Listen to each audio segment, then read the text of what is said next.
San Quentin State Prison sits on the edge of San Francisco Bay, its stone walls rising out of the fog like a relic from another century. From the outside, it looks almost dormant: quiet water, distant city sounds, seabirds circling overhead. But inside those walls, especially in the late 1980s, San Quentin was anything but calm. It was a pressure chamber. A place where violence didn't explode randomly, it simmered, slow and patient, until the moment it couldn't be contained anymore.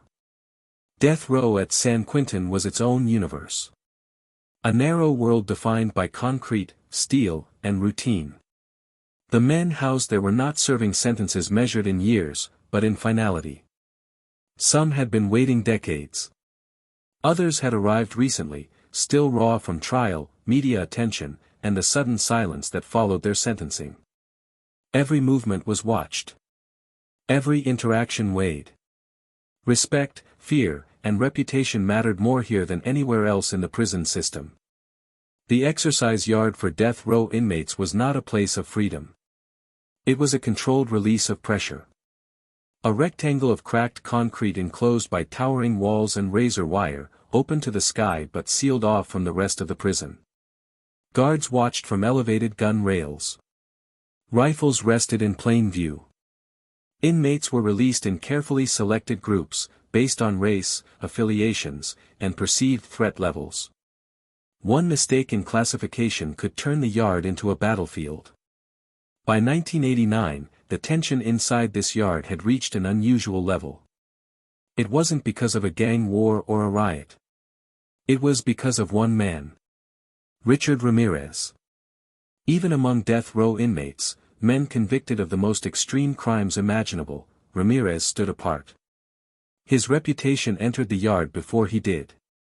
Guards knew it. Inmates knew it. Word traveled fast in prison, and Ramirez's name carried a weight that few others did. He wasn't just a killer. He was a symbol.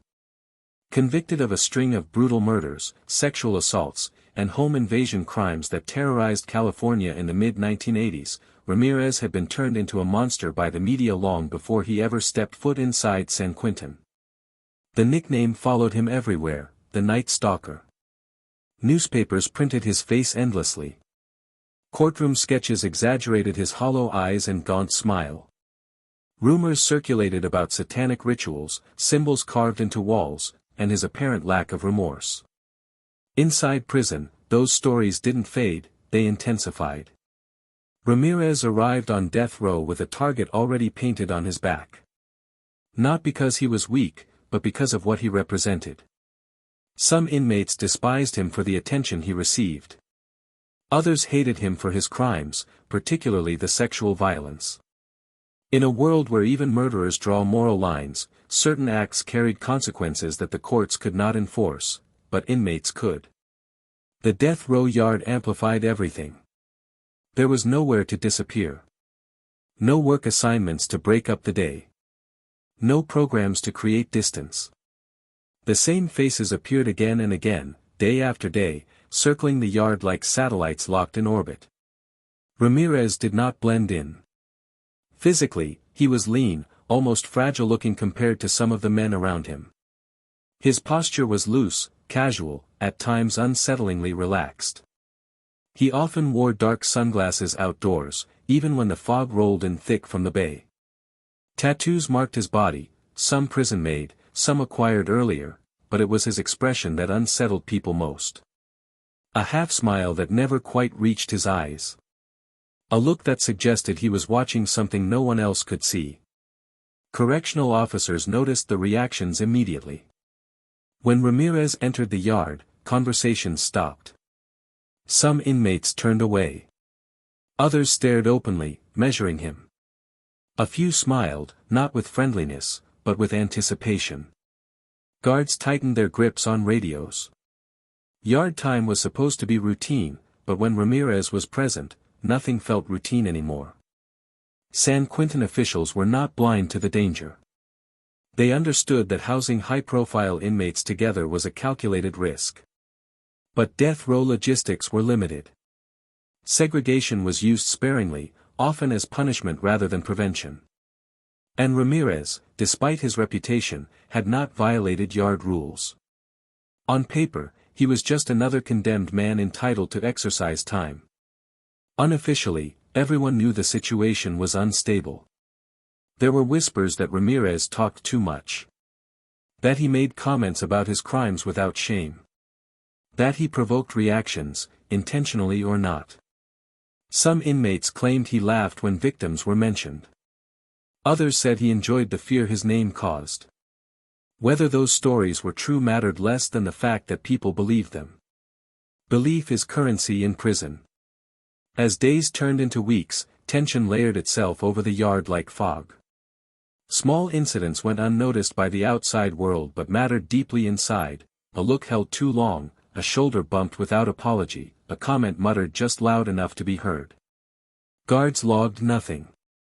No punches were thrown. No weapons found. But seasoned officers could feel it building.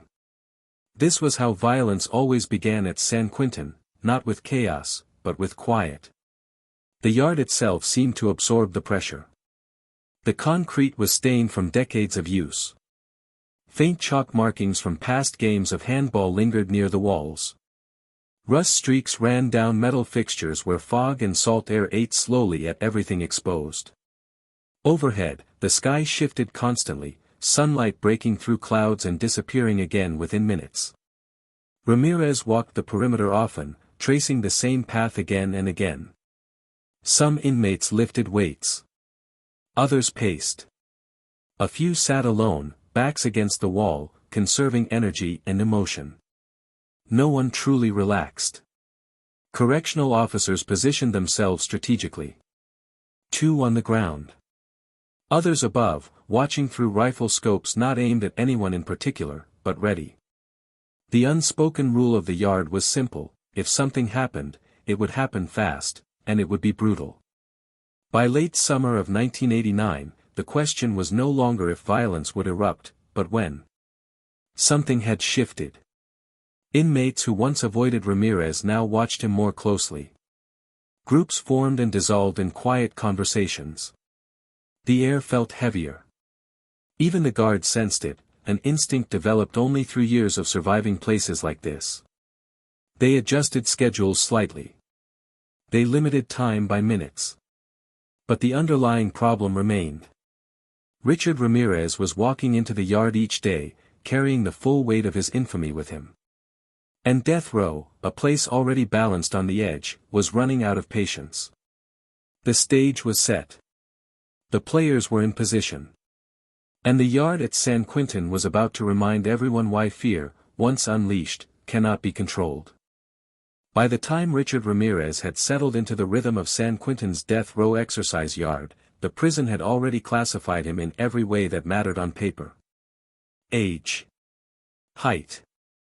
Weight. Sentence. Security level. But there was one classification the system could never formally record: how dangerous a man was to the balance of the yard itself. Inside prison, power doesn't always belong to the strongest inmate, or even the most violent. Power belongs to perception. To reputation. To how other men believe you should be treated. And Richard Ramirez arrived at San Quentin with a reputation so extreme that it warped the social gravity around him. Death row inmates are not a unified population. They are fragmented by race, background, geography, and the unspoken hierarchies that govern survival. Some men cling to structure, exercise routines of silence, mental withdrawal. Others seek control in smaller ways: dominance in conversation, intimidation, proximity to feared individuals. Every movement is calculated, because mistakes on death row don't lead to disciplinary write-ups. They lead to blood. Ramirez didn't affiliate cleanly with any group. He wasn't a traditional gang member. He wasn't known to be politically active within inmate structures. He didn't offer protection, favors, or influence. Instead, he existed as something else entirely, a symbol of pure notoriety. And in prison culture, notoriety without alliances is dangerous. Other inmates watched him carefully. Some were killers who had spent years on death row, men whose crimes were already fading from public memory. They had adapted to invisibility. Ramirez, by contrast, seemed to carry the outside world with him. Guards recognized him instantly. New staff whispered his name. Mail call brought him letters from strangers. Even in a place where everyone was condemned, he stood out. That kind of attention breeds resentment. But resentment alone doesn't cause violence. What escalates tension into action is moral hierarchy. Even among condemned men, lines are drawn. Certain crimes, particularly sexual violence against women, children, or the elderly, occupy a uniquely despised category inside prison walls. Ramirez's crimes placed him squarely there. Word of mouth exaggerated everything. Stories circulated that Ramirez bragged about his crimes. That he mocked victims. That he embraced his infamy instead of shrinking from it. Some inmates claimed he spoke openly about satanic beliefs. Others said he stared too long, smiled at the wrong moments, failed to show the expected humility of someone who knew he was surrounded by men who hated him. Whether these stories were true mattered less than the fact that they were believed. In prison, belief becomes justification. Correctional officers monitored interactions closely. Ramirez was not physically imposing, but his presence caused visible shifts in behavior. Inmates who normally clustered together would subtly reposition when he approached. Conversations dropped to murmurs. The yard's natural flow bent around him, like water around a stone. This isolation did not protect him. It exposed him. Men who survive long-term incarceration often do so by embedding themselves into predictable systems, racial groups, shared routines, mutual understanding. Ramirez remained outside those systems. He walked alone. He sat alone. And in a place like San Quentin's death row yard, isolation marks vulnerability. There were inmates who saw opportunity in that. Among death row populations, there are always men who view violence as currency. Not random violence, but targeted, symbolic acts. An assault on a high-profile inmate could elevate status overnight. It could settle moral scores. It could send a message that reverberated through the yard and beyond it. And Richard Ramirez was the most high-profile target imaginable. Guards were aware of the undercurrent. They observed prolonged staring, inmates tracking Ramirez's movements, subtle repositioning during yard time. But nothing crossed the line that justified segregation. Ramirez did not request protective custody. To do so would have marked him permanently. On death row, protection is often interpreted as weakness, and weakness invites exactly the violence it's meant to prevent. Instead, Ramirez continued to walk the yard. He appeared indifferent to the hostility around him. At times, that indifference read as confidence. At others, as recklessness. Some inmates interpreted it as arrogance, an unspoken challenge. Others saw it as a lack of survival instinct. The men watching him were not impulsive amateurs. They were seasoned criminals, many with decades of incarceration behind them. They understood timing. They understood optics. And they understood how quickly a situation could turn irreversible. Power dynamics on the yard shifted subtly. Certain inmates positioned themselves closer to Ramirez's walking path. Others lingered near exercise equipment, hands idle, eyes alert. These were not random movements. They were rehearsals. Testing distance. Testing response time. Testing whether guards' attention drifted during specific moments. Correctional officers could not watch everyone at once. The death row yard was designed for control, not prevention. Guards could respond to violence quickly, but they could not always stop it from starting. And the higher profile the inmate, the more complex the risk assessment became. Excessive intervention could spark broader unrest. Too little could lead to catastrophe. Ramirez existed at the center of that dilemma. Some inmates believed harming him would restore a sense of moral order. Others simply wanted the notoriety. A few may have acted out of personal rage, triggered by memories of victims who resembled those Ramirez targeted on the outside. In prison, personal histories bleed into present decisions in unpredictable ways. As the days passed, the yard became a chessboard. Men moved into position slowly, patiently. No threats were spoken aloud. No confrontations occurred. That silence was more dangerous than open hostility. It meant decisions were being made privately, without the emotional release that sometimes diffuses violence before it ignites. Ramirez remained exposed. He continued to circulate through the same space, under the same sky, beneath the same gun rails. Each step he took across the cracked concrete carried him closer to an inevitable collision, not because of something he did in that moment, but because of everything he represented. By the time the attack finally came, it would not be spontaneous. It would be deliberate. It would be fast. And it would unfold in a matter of seconds, after weeks of watching, judging, and deciding. The yard had made up its mind. The attack did not begin with shouting. There was no warning, no visible argument, no sudden rush of bodies across the yard. When violence finally erupted on San Quentin's death row exercise yard, it came the way the most dangerous prison assaults always do, quietly, efficiently, and without hesitation. It was late morning.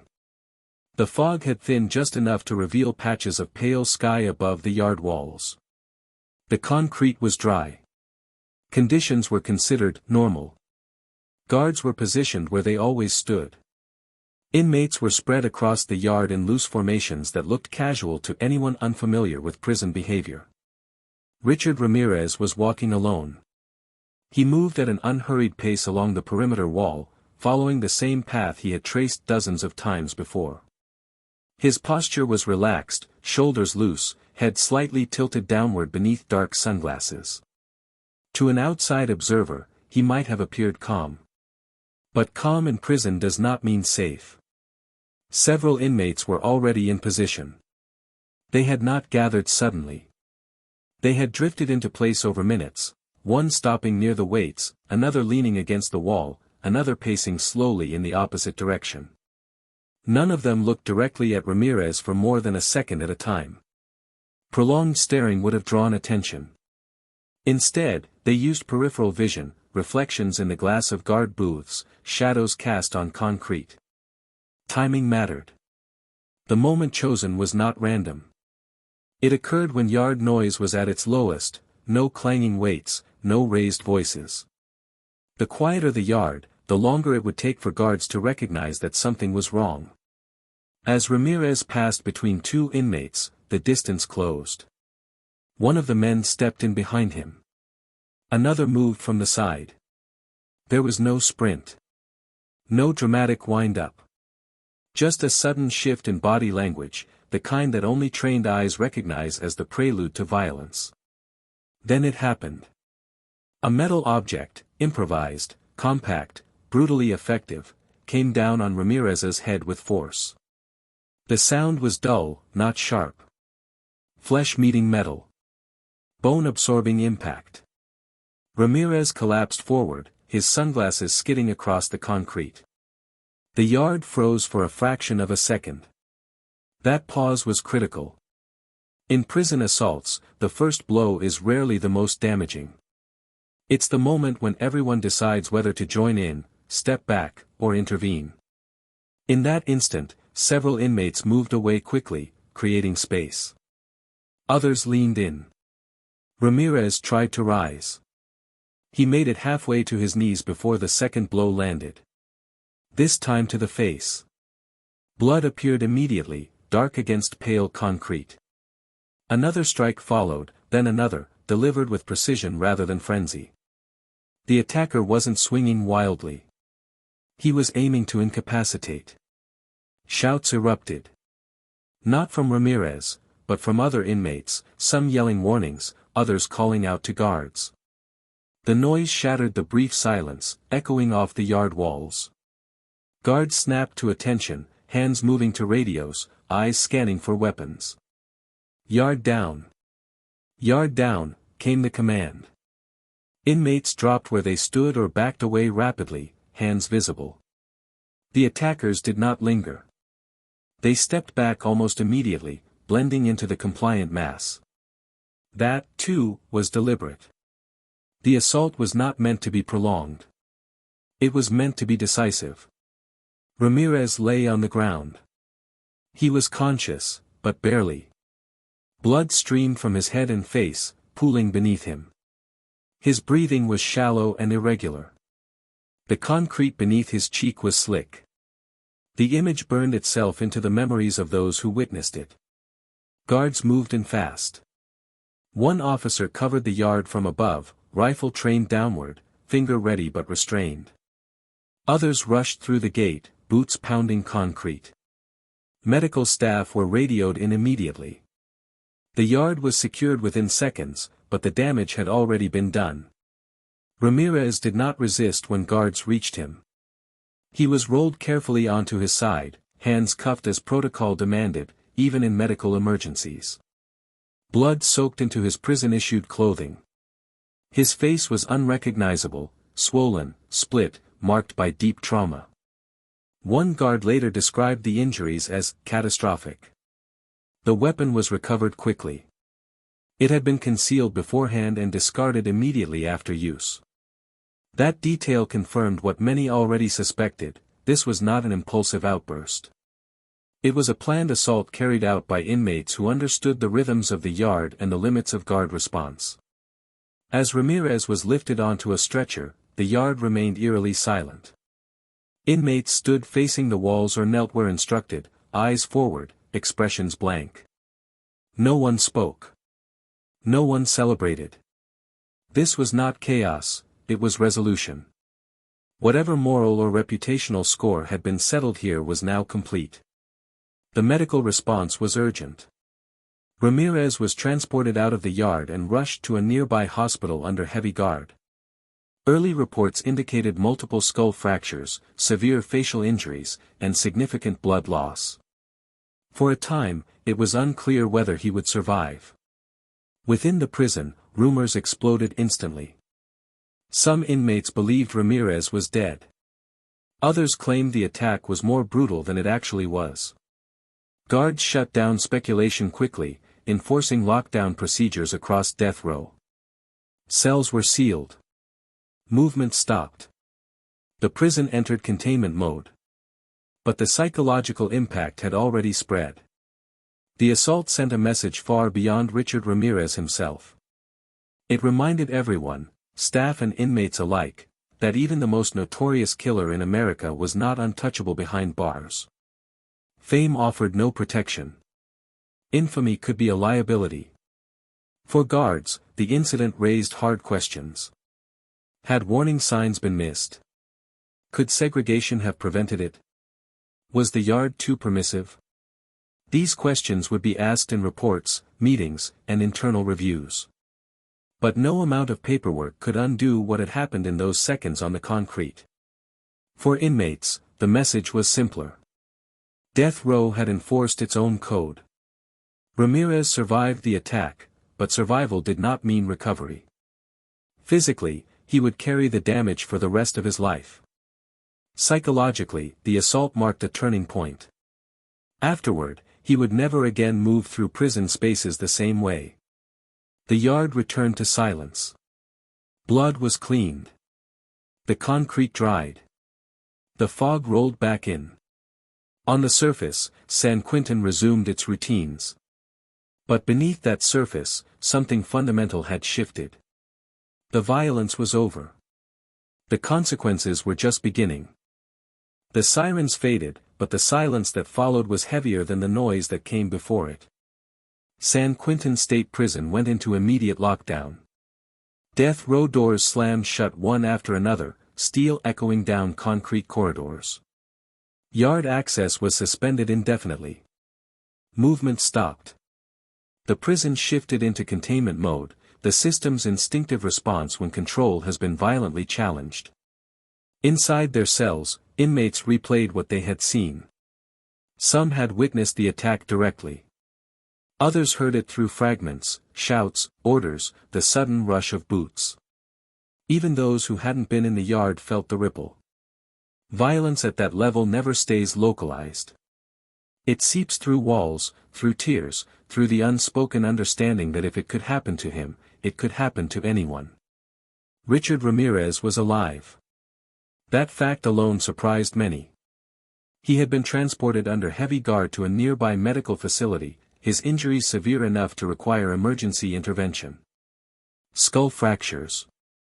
Extensive facial trauma. Deep lacerations. For a period of time, his condition was unstable. Correctional officers assigned to guard his hospital room treated it as a potential death watch. Inside San Quentin, speculation filled the vacuum left by silence. Who planned it? Who struck first? Would there be retaliation? Administrators began their investigation immediately. Surveillance footage was reviewed. Yard schedules dissected. Officers interviewed. Inmates questioned, though few spoke. In prison culture, silence after violence is not loyalty. It's survival. The attackers were identified quickly. They had not fled. They had not resisted. They had done what they came to do and stepped back into the population. That efficiency, that restraint, disturbed prison officials more than a chaotic riot would have. It suggested calculation, not loss of control. Disciplinary action followed. Those responsible were removed from general death row movement and placed into higher security confinement. Yard privileges were revoked. Additional restrictions imposed. Officially, the matter was handled as a serious assault. Unofficially, it was treated as a warning sign, evidence that death row's balance had been more fragile than anyone wanted to admit. For guards, the incident left scars of its own. San Quentin officers are trained to expect violence, but this attack highlighted the limits of surveillance and prevention. The yard had functioned exactly as designed, and still failed to stop a near-fatal assault. Procedures were reviewed. Yard groupings reconsidered. High-profile inmates were reclassified more cautiously. Richard Ramirez did not return to the yard the same way again. After his recovery, his movement was more restricted. Increased supervision followed him. The indifference he once displayed was gone, replaced by visible caution. He no longer walked freely along the perimeter. He no longer blended into routine. The yard, once a place where he carried his infamy openly, had marked him permanently. Among inmates, the meaning of the attack settled into something colder than celebration. No one spoke about it loudly. No one boasted. But the message was understood. Death row had enforced its own boundary. Not through riots or chaos, but through a targeted act that reasserted an internal code the system itself could not write down. Ramirez would live for many more years. He would remain a symbol of extreme violence, a name that continued to draw attention from the outside world. But inside prison walls, his story changed that day. He was no longer just the Night Stalker. He was a man who had been brought to the edge of death by other condemned men, inside the most secure yard in California. San Quentin, too, carried the legacy. The yard returned to use eventually. Fog continued to roll in from the bay. Inmates resumed pacing, lifting, waiting. To an outsider, nothing appeared different.